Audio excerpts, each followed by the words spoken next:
What's going on, everyone? Jeremy here from The Quartering. I hope you're having an absolutely wonderful, wonderful day. We've got the new year ringing in. I've got 6 videos for you today. That's one little bonus video, I suppose. If you haven't yet, please do click that red subscribe button down below. Now, Elon Musk had been dishing out L's all weekend, memeing on people after going quiet for some time. And I feel like it's a nice little compilation of feel-good dunking. I mean, everybody was getting some disgraced gay person, Brianna Wu. Many think a plant in Richard Spencer. All sorts of people were getting doled out L's. On top of, well, some other interesting news. The left starting to call out their own on the Twitter files, which is pretty interesting. But I want to start with one of the best around.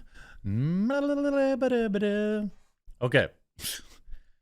Hope you're having a great day 1, 2023. One thing's for sure, it won't be boring. Now, of course, cannot possibly let that go without even, I mean, this happens to everybody, really, of any Twitter size. The old, like, I just try, like, oh, I post a picture of my dogs and I'll get like 1 to 2 people being like, oh God, I have kids already. Like, ugh, like, isn't it exhausting to be like, is it gotta be exhausting to be like that? Like, it's just a picture. You saw a picture of a cute German Shepherd doing something cute, and that's your reply. Now, Elon obviously gets this on at a stratospheric level, where Brianna Moonrocks Wu said, "You worked hard this year and lost over $200 billion. By the way, you don't actually lose that money until you cash out, right? Like, his stock, you see this $200 billion number floating around. It's based on his valuation through stocks. Now, when the stock goes back up, and Tesla stock almost certainly will, he will also not have made that much money. It's just a valuation. Until he withdraws that money, he hasn't lost. This is lost on politician and moonrock engineer Brianna Wu. I believe that this year you will surpass yourself with even worse decisions. To which Elon simply replies, "Thanks for paying me $8. This is what's great about the verification stuff on YouTube. Like, look, it's actually, like, as the program sits right now, it's not for everybody. Content creators that want to upload longer videos, makes sense, especially with the possibility of adding new reach. If you want, like, the access to the articles thing, that's kind of nice. But, like, outside of that, you know, most people don't need Twitter Blue unless they want to actually, like, support Elon or support Twitter or something like that. That will change in 2023. They will almost certainly add features. Right now, the big get back is either thanks for the $8, or the left will be like, oh, you paid $8. Of course, I don't care. It's for me, the $8 is about, you know, uploading my videos, but also, you know, I'm happy to support Elon. I'm happy to support Twitter. So it's easy. There's, of course, you know, the famous, you know, Richard Spencer here, where somebody's talking about Elon in a negative light, also paid the $8. The comment that revealed Elon to be a thin-skinned nerd was, "I hope you have a secret plan. Did Silicon Valley really invest this much money in ensuring that the Babylon Bee has a platform?" And he paid the $8, and Elon replies simply, "Nice." I mean, that's the way it goes. He then responds to, of course, Alejandra Caraballo, who has not once, not twice, but thrice been caught in various hoaxes on Twitter. Also cited, lives a TikTok, putting out, "This is the person that the media cites as an online safety and disinformation expert." And that's actually true. Many outlets have done this. The post, of course, by Jack Posobiec. Alejandra Caraballo is responsible for the pizza box hoax, the hoax that the Club Q event was anti-LGBT, and that the new North Carolina power station incident was about drag queens. Not once, not twice, but thrice, this person has knowingly spread provable fake news, to which Elon replies, interesting. I mean, like, it's just...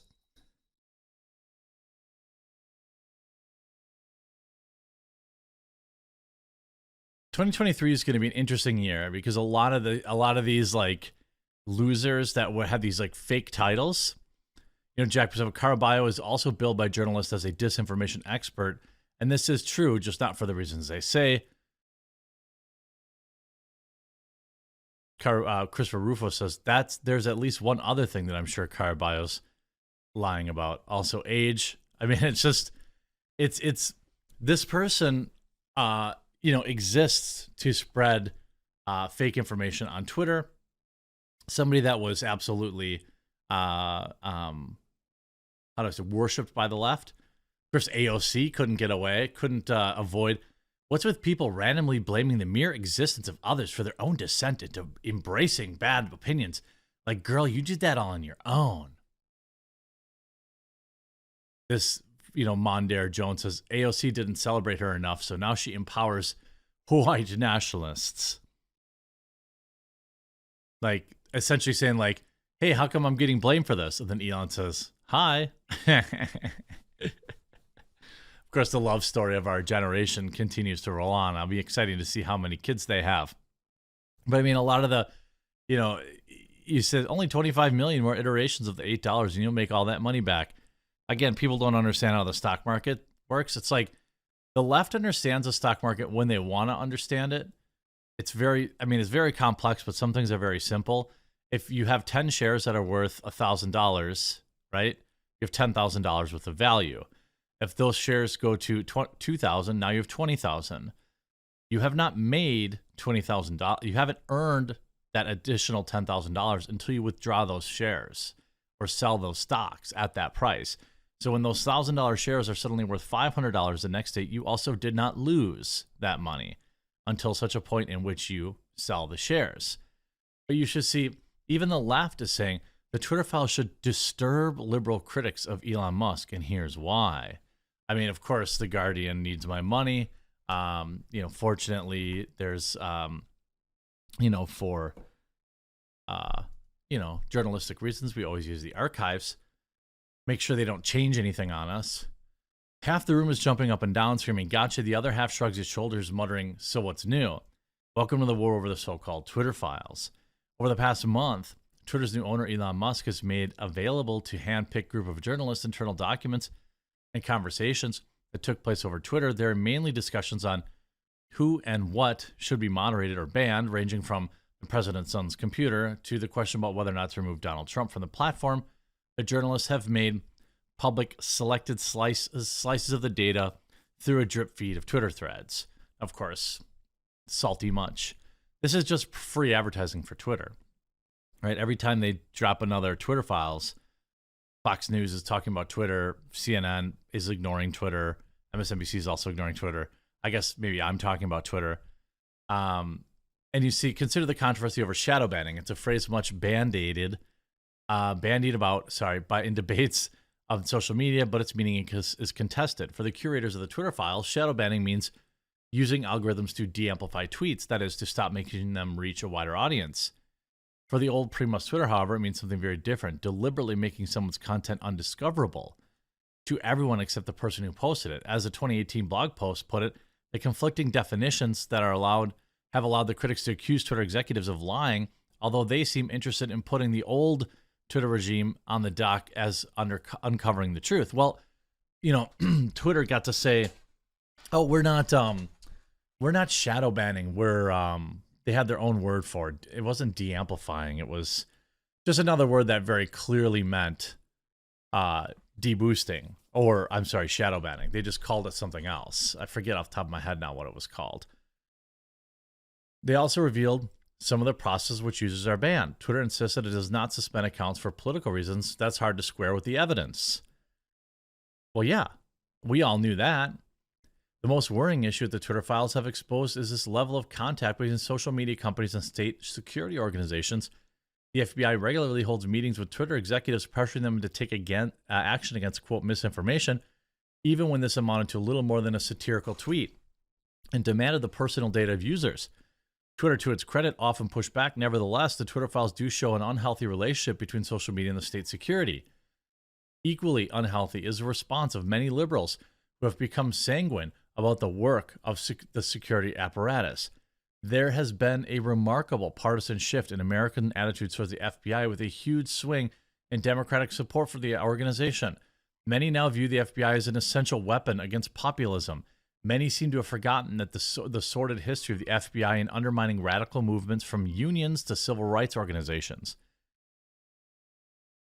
Liberals of many on the left have such state interference in public is disquieting. Twitter, we were possibly told, is not real life, but that's true. But like all social media, it plays an inordinately large role in real life. A private company that's become an intimate part of the global public square. We need to keep that public square as open as possible, and that's the truth of it. You know, you want to talk about, you know, why so many people on the left have just been like, oh, whatever, let the FBI impose its will. The answer is obvious. It's because they believe, and some of us believe, that the evidence supports, but at the very minimum, the important thing is that the left believes that the FBI is doing their bidding. That's why they're not critiquing them. Is there any other reason for it? Right? Are they suddenly big supporters of the Men in Black? Suddenly big supporters of the FBI and the CIA? No. They believe that they are rightfully suppressing their political enemies, and that's why they say nothing. I hope you enjoyed this video. If you did, make sure you leave a like on it. If you haven't yet, please subscribe, and we'll talk to you again real soon.